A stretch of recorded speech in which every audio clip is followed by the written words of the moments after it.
Vamos mergulhar na história de um homem que não foi apenas um apresentador de TV. Ele, na verdade, definiu um gênero inteiro de entretenimento que dura gerações. O nome dele? Johnny Carson.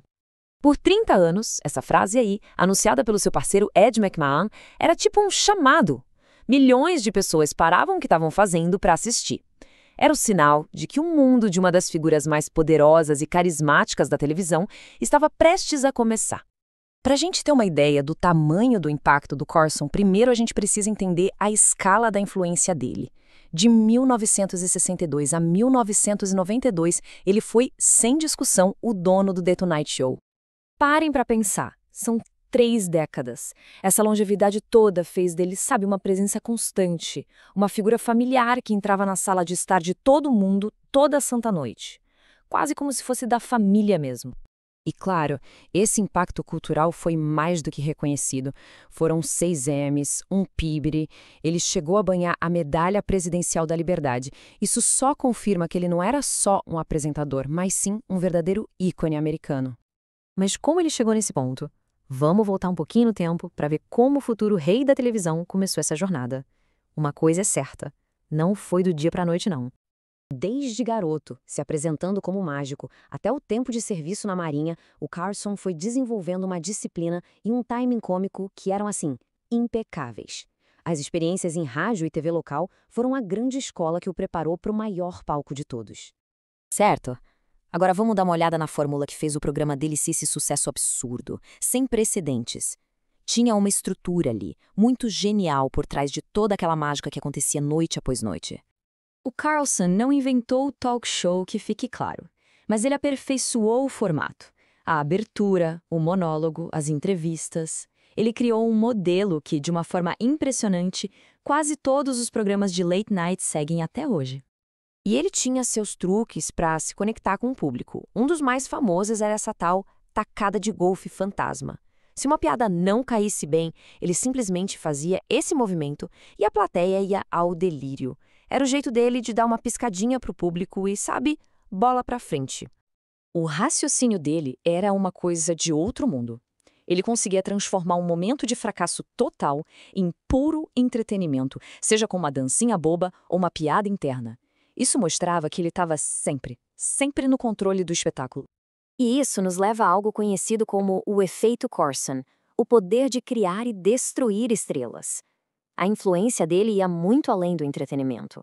Do outro lado daquela mesa, uma única aparição podia lançar uma carreira ou afundá-la de vez. O ponto crucial era o seguinte: para um comediante não bastava só se apresentar no palco. O objetivo final, o grande sonho, era fazer o Johnny rir o suficiente para ser chamado para o sofá. Aquele gesto, nossa, era o selo de aprovação, a validação máxima de que a pessoa tinha chegado lá. Por um lado, um criador de estrelas. Por outro, um verdadeiro expositor de farsas.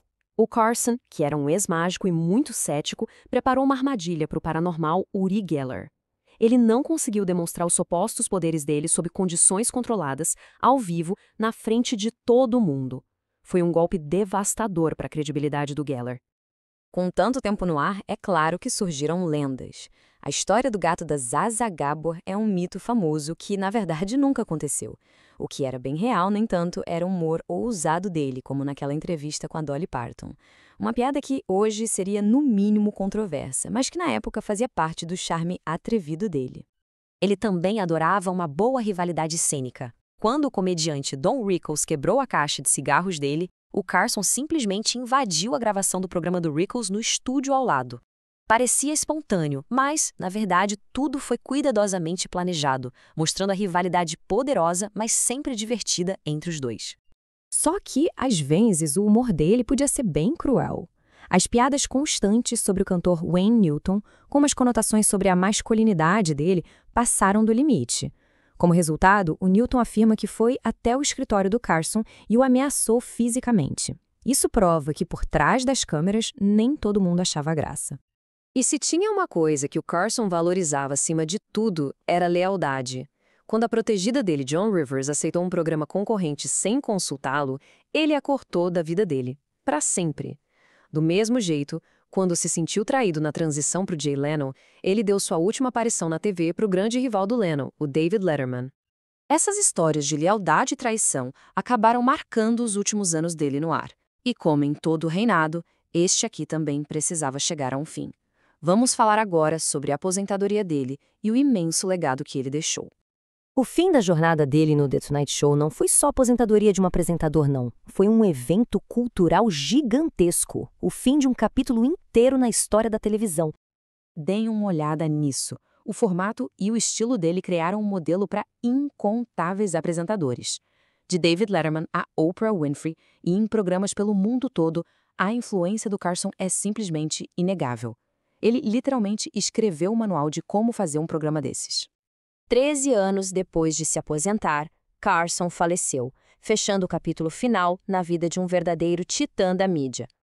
E isso tudo nos deixa com uma pergunta para a gente refletir. No cenário de mídia de hoje, sabe, com tantas opções, tantos públicos divididos, seria possível para uma única figura dominar o espaço cultural da maneira que o Johnny Carson fez por 3 décadas? É algo para a gente pensar.